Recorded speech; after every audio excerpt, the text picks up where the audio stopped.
According to Mayer's personal investment theory, all students are motivated. The question is just by what?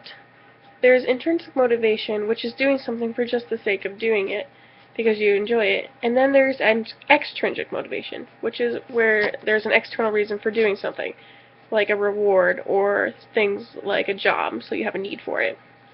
Students are more likely to have motivation if they have goals in mind of what they want to complete. So it's important for educators to understand motivation, because by understanding what kinds of things will motivate them, will help them to find the teachers to find ways to make them interested in learning the material that you are trying to teach. One way that this is related to my CPC problem is that the students have lost their motivations to keep learning the material because they think they cannot do it. They have lost the goal they have in their minds, set in their mind. There is no intrinsic motivation involved, and the extrinsic motivation is not enough for them to want to learn.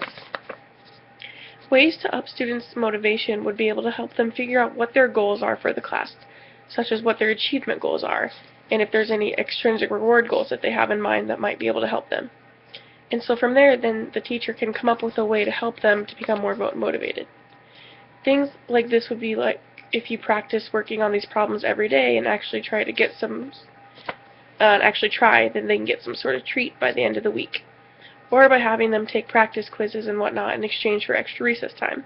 Those would be like extrinsic reward options. Other ways to motivate them would be like, okay, well, to understand this, you're going to have to understand, to move on to the next topic, you'll need to know that. So that's another way to help them be motivated.